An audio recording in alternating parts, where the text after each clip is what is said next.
திவ்யா கள்ளச்சியும் அந்த குழந்தைங்கள செக்வலாக அடித்து கையில் காலில் ரத்தம் வர வச்சு அதை ஒரு க்ரூயலான அது என்னால் இங்கே விவரமாக சொல்ல முடியல. அந்த குழந்தை எனக்கு கொடுத்த ஒரு சில காமிச்ச ஆடியோவை நான் ரெக்கார்ட் பண்ணியிருக்கேன்.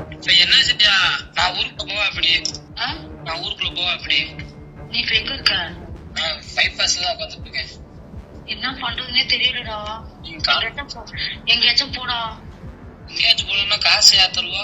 காசு யாத்திரம் என்கிட்ட எழுதுறா. காசு என்கிட்ட 1 ரூபா கூட இல்ல. இப்ப என்ன பிரச்சனை நடக்குதான்னு சொல்லு. இப்ப என்ன பிரச்சனை நடக்குது? உன்னை வச்சுதான் கேஸ் கொடுத்து கம்ப்ளைண்ட் கொடுத்து உள்ள வைக்கணும்னு சொல்றாங்க. கொஞ்ச நாள் எங்கேயாச்சும் வெளில நீ இருந்தேன்னா கூட எனக்கு சேலரி வந்தாலும் கூட நான் சென்னை கூட அழைச்சிட்டு போயிடுறேன். காசு அடிக்க ஆள் வச்சுட்டேன். இல்ல நீ சென்னைக்கு கூட உன்னை அழைச்சிட்டு போயிடுறேன் நானு. சென்னைக்கு அது போகுமா? இப்ப கார்த்தி விட்டுருவா என்ன செய்யா? என்ன பண்றதுன்னு தெரியலையே. கார்த்தி என்ன சொல்றாங்க? அவர் ஒண்ணுதான்டா பிரஸ் மீட் வச்சு இது பண்ண மனசாட்சியில சொல்லி என்ன நடந்துச்சுன்னு உனக்கு தான் ஆகாசம் தெரியும். தயவுசெய்து அந்த இடத்துல இருந்து ஒரு 2-3 குழந்தைங்க வீட்டை விட்டு துப்புன்னு வெளியில் ஓடி வந்தாங்க. ஓடி வந்தப்போ என்னப்பா அப்படின்னு கேட்டேன்.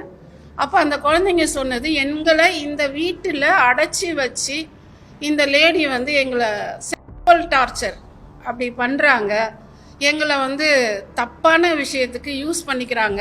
ஆனால் எங்களை இவங்க பல பெரிய பெரிய பணக்காரவங்களுக்கு அனுப்பி எங்களை தப்பான விஷயத்துக்கு இவங்க யூஸ் பண்ணுறாங்க. விவரமாக என்னால் சொல்ல முடியல. பெரிய பெரிய பணக்காரவங்களுக்கு கேஸ் பண்ணுறதுக்கு எங்களை எங்களை அனுப்பி வைக்கிறாங்க. அதுக்கப்புறம் எங்களை வச்சு வீடியோ எடுத்து அதை காமிச்சு மிரட்டி சிக்கா சூர்யா என்ற நபரும் திவ்யா கள்ளச்சி என்ற நபரும் இவங்கெல்லாம் குரூப் வச்சுருக்காங்க. அவங்களோட ஃபோனில் குரூப் வச்சுருக்காங்க. எங்களோட ஃபோட்டோ நிறைய பேருக்கு அனுப்பி எங்களை யார் செலக்ட் பண்ணுறாங்களோ அவங்க வீட்டுக்கு அனுப்பி அவங்க கூட பண்ண வச்சு அதை வீடியோ எடுத்து அதுக்கப்புறம் அதை மிரட்டி இவங்ககிட்டலாம் பணம் வாங்குறாங்க அப்படின்றத அந்த குழந்தை சொன்னிச்சு.